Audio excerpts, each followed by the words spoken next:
Thank you for watching Bible Words in Hebrew. Today is the second video in the Mussar-series. 2 weeks ago we had the word Mussar and now we have the word eimah. Eimah is a character trait and it means, well, you find out what it means. We start with Proverbs 20 verse 2. I use the Current Jerusalem Bible. The terror of a king is as the roaring of a lion. He who provokes him to anger forfeits his life. So, terror. That's one of the meanings of the word eimah. Eimah is a so-called negative trait. It's quite a severe fear. And the purpose of negative traits in Mussar are to turn them into something positive, to take an action that has a positive outcome, according to this midah, this character trait. So, terror. I do a little bit of grammar. So, in the left corner you see a mat. You see that the hey of our word has become a tav, and that is because it says the terror of a king. The tav connects terror and king together. So that's what it does. And the hey is a letter that can disappear or can be sort of a hidden presence. You could also say that. So that's why there's a tav in this verse and not a hey in the word. Well, terror, of course, a king is a very mighty figure, and it's sensible to have a kind of fear for a king, and that way it's also sensible to have some fear of the King of Kings. However, that's not quite the fear that is in the word eimah. There are other words for fear in biblical Hebrew. One of the words is yira, and yirat Hashem is kind of the fear of God, to be in awe of God, something like that. Eimah is another kind of fear, kind of terror. Terror or fear, that's what the dictionary says. We have some word connections. In Hebrew, when a letter has, or when a word has significant similar letters, characters, one can, it's very possible that that the meanings are overlapping as well in some way. So word connections for eimah are ayam, that means terrible or formidable. That's, our word without the hey. Yam means sea, lake, and the west. I was kind of surprised by this word connection, but the sea or the lake is great water is something dark, something to be feared in the Hebrew Bible a lot of the times. And when you are in Israel, the Mediterranean Sea is in the west, and that has also to do with the word yom.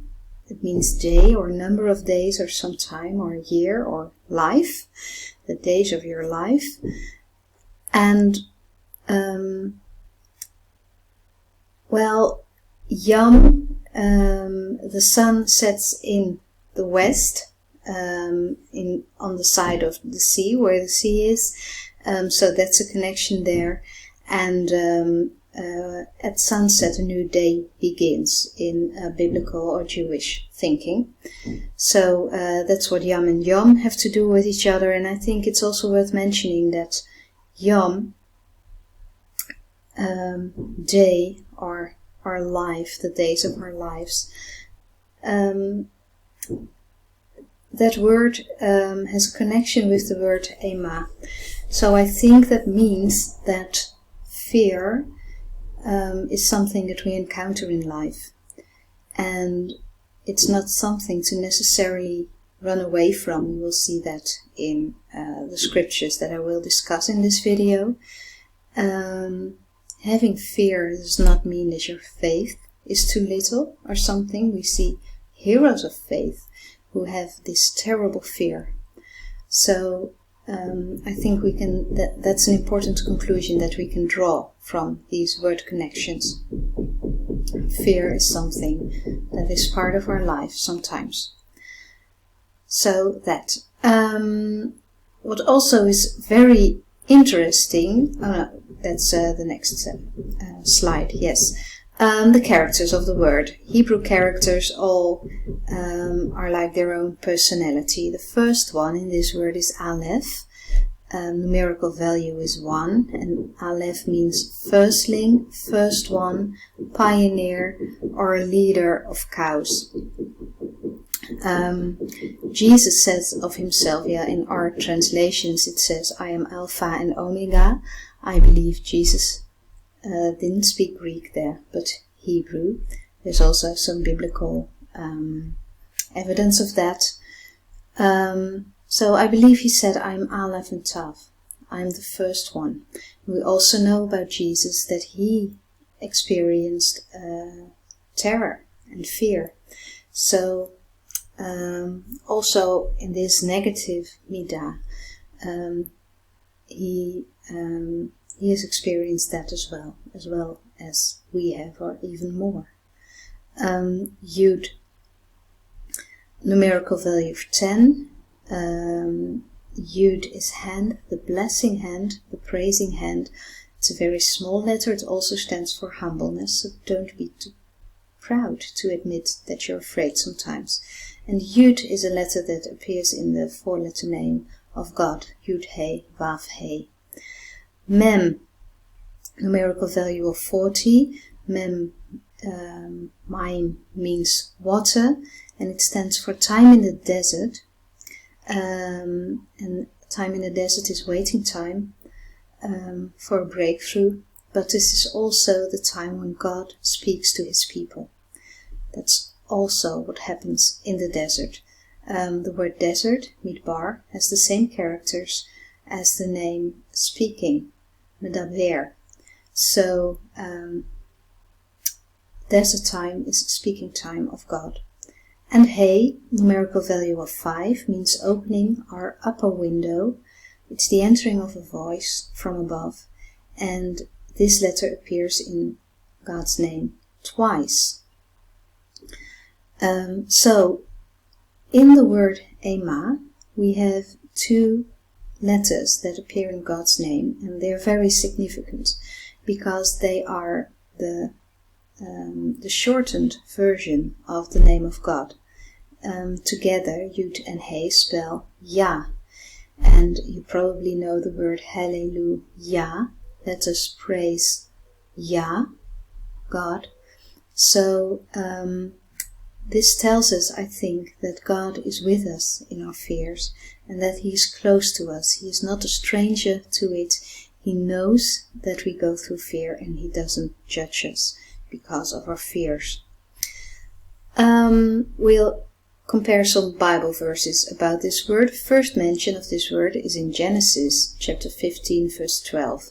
This is about Abraham, and this is the time that God makes a covenant with Abraham, and God is the one who makes the covenant, who does the moving and the promising, and Abraham is sleeping. And this is what it says, and when the sun was going down, a deep sleep fell upon Abraham, and lo, a horror of great darkness fell upon him. So Abram felt a great fear, a terror, a very deep darkness. He was terrified at that moment in his sleep. And in the next verse you can see that in this sleep it was revealed to Abram that his children, his generation, would be in Egypt for 400 years as slaves. And the Jewish tradition tells that Abraham saw in that sleep all the horrors that would befall, happen to the Jewish people throughout history. And, well, when we realize that, if we believe that that is what Abraham saw, then we can understand maybe what a great horror this must have been, and what a great darkness this must have been. And I was talking to someone, my Mussar teacher, about this. What good came out of this fear? What was a good answer for Abraham to deal with it? Because it's so terrible. And my teacher said it is Abraham kept trusting God. He didn't say, find yourself someone else for this covenant. I don't want to. And my children and my children's children don't have to. I don't want them to have to deal with this. But he still said, I trust you. I trust that what you do will be okay, or something, in the end. I know you, and I still want to be in covenant with you. Exodus 23 verse 27, the word doesn't appear very often in Torah, but this is one of the appearances. I will send my fear before thee, and will destroy all the people to whom thou shalt come, and I will make all thy enemies turn their backs to thee. Fear is like a weapon here against the enemies of Israel. We see that sometimes in the Bible, but we see in the Torah there's the same number of times when the people of Israel are told, you will experience fear for your enemies. So the fear is equally divided, distributed. Joshua 2 verse 9, the fear of the people of Israel. And she said to the man, she is Rahab, I know that the Lord has given you the land, and that your terror is fallen upon us, and that all the inhibitions of the land melt away because of you. So the terror of the people of Israel, the fear for them, is fallen upon the people of Jericho. And Rahab chooses to fear the right thing. She fears the God of Israel more than she fears her neighbors. So she decides to help the spies, and she and her family are saved. So it's important to fear the right thing and to act upon that. The word only appears 2 times in the prophets. Isaiah 33 verse 18, thy heart shall muse on terror. Where is the scribe? Where is the receiver? Where is he that counted the towers? This is a prophecy. I'm sorry, I don't know upon which people. I'm not sure anymore. So you should study your Bible and find out. You know, it seems like the elite has gone, and there's a great fear in those people. And Jeremiah 50 verse 38, trod upon her waters, and they shall be dried up, for it is a land of carved idols, and they are mad over things of horror. I think this is about Babylon, this verse, and you know, the waters of Babylon are quite famous, but here there's a drought. And people are mad over things of horror. They didn't fear them at the right time, I think, and now they've gone mad about them, about their carved idols. It also appears in the Psalms, this word, Psalm 55 verse 5 is the first mention in the Psalms. My heart is sore pained within me, and the terrors of death are fallen upon me. This is also someone who is very afraid. He doesn't hide it. He doesn't hide it from God. He doesn't say, when I have to experience this terror, I will curse God. He doesn't do that. He prays. And I think that's wonderful about the Psalms, that in all times of our lives we can pray psalms. They are not only praising God, they are also very honest about the terrible things that happen to people. Psalm 88 verse 16, I am afflicted and close to death from my youth up. I suffer thy terrors. I am numb. I'm sorry, I forgot to make terrors red. But yeah, here goes the same as for Psalm 55. It's very honest. The word eimah appears in the book of Job quite a lot of times.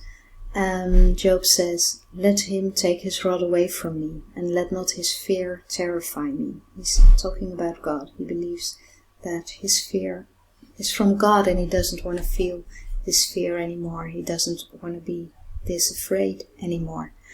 The last time that this word appears in the Hebrew Bible is in Ezra 3 verse 3.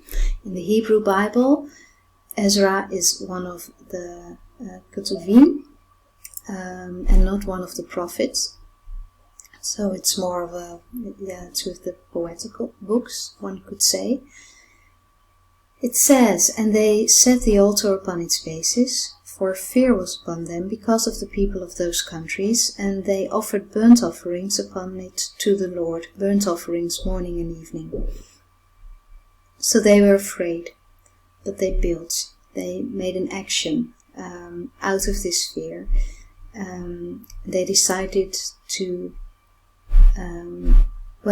use the fear to build something and to come closer to God, to make burnt offerings. And of course it's not a temple now anymore, but I think seeking God in the morning and in the evening is a very good habit to have. Good. So negative midot should make us act. When you're afraid of a situation for what could happen and you can do something about it. For example, when you're afraid your child will drown, you can teach it to swim.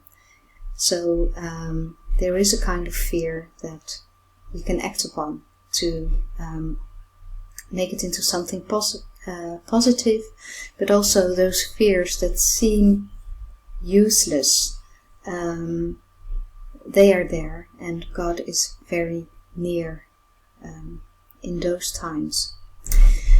If you want to do these kind of word studies for yourself, you should consider studying Hebrew, and one of the ways to do that is with Study House Rashid. They have the course Hebrew in 6 days. I teach this course in Dutch in Holland, but it's also available in English. This is the book.